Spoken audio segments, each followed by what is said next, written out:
AP AVOPA బ్యాంక్మెంట్ chapter సంస్థ ఆధ్వర్యంలో అన్నదాన కార్యక్రమం 6వ రోజుకు చేరుకుంది.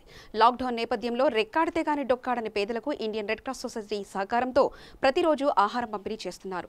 ఈ కార్యక్రమంలో AVOPA bank chairman Ramanaiah, chapter ప్రతినిధులు, ఇండియన్ రెడ్ క్రాస్ సొసైటీ సభ్యులు పాల్గొన్నారు. నా పేరు పివి రమణయ్య. నేను అవోపా బ్యాంక్మెంట్ చాప్టర్కు ప్రెసిడెంట్గా పనిచేస్తున్నాను. మా యొక్క సభ్యులందరి సహకారంతో, మా యొక్క మిత్రులందరి సహకారంతో ఈ కరోనా మహమ్మారిని పారదోలే ఉద్దేశంతో రెక్కాడితే కానీ డొక్కాడని కూలీలకును కార్యకర్తలకును మేము అన్నదానం చేయాలని నిశ్చయించుకున్నాము. ఈ అన్నదానంలో భాగంగా 9 రోజులు చేయాలనే భాగంగా ఈరోజు 6వ రోజు. మా 6వ రోజు కార్యక్రమంలో ప్రతిరోజు కూడా మాకు రెడ్ క్రాస్ వారి సహాయంతో మేము బీదలకు అన్నదానం చేస్తున్నాము.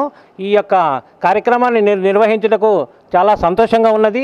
తర్వాత ఈ మహమ్మారిని పారదోలాలంటే మనకు మందు లేదు, కానీ మనంతటా మనమే శుభ్రంగా ఉండి ఇంట్లో నుంచి బయటికి రాకుండా గవర్నమెంట్కి సహకరించాలని కోరుతున్నాను. ఈ విధంగా మహమ్మారిని చూడాలంటే మనమంతా ఒకటిగా ఉండి నిశ్చయమైనటువంటి అభిప్రాయంతో ఉండి మనం మహమ్మారిని పారదోలాలి. ఈ యొక్క కార్యకర్తలకు ఎంతో కష్టపడి కార్యకర్తలు రోడ్డు మీద పాపం ఎండకు ఉండి పనిచేస్తున్నారు. గవర్నమెంట్ కూడా వారికి చెప్తుంది, కానీ గవర్నమెంట్కి సహకరించాలంటే మనము ముందు సహకరించాలి. ఇంట్లో నుంచి బయటికి రాకుండా సోషల్ డిస్టెన్స్ మెయింటైన్ చేస్తూ తర్వాత మనం పరిశుభ్రంగా ఉండి చేస్తే కానీ మహమ్మారిని పారదోలడానికి అవకాశం లేదు. కాబట్టి ఈ అవకాశం ఇచ్చిన మిత్రులందరికీ, సహకరించిన వారికి అందరికీ ధన్యవాదాలు. జై హింద్.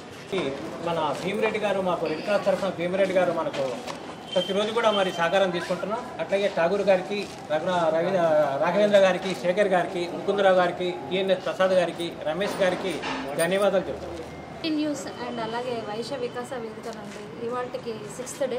6 రోజుల నుండి రోజు అంటే కరోనా స్టార్ట్ అయినప్పటి నుండి పేద ప్రజలకి, అంటే వాళ్ళు వండుకునే పరిస్థితిలో కూడా లేని వాళ్ళకి ఫుడ్ రోజు ఒక 1500 మందికి స్పాన్సర్ ఇవ్వడం జరుగుతుంది.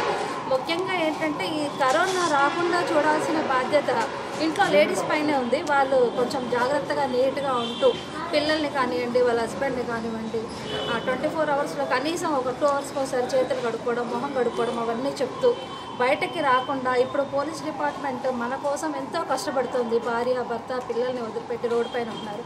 అంటే వాళ్ళు రోడ్డు పైన ఉంటున్నారంటే మనం ఇంట్లో జాగ్రత్తగా ఉంటే వాళ్ళు ఇంటికి రాగలుగుతారు. పోలీసులు కానివ్వండి, డాక్టర్లు కానివ్వండి, జిహెచ్ఎంసీ వాళ్ళు కానివ్వండి ఎంతో కష్టపడుతున్నారు.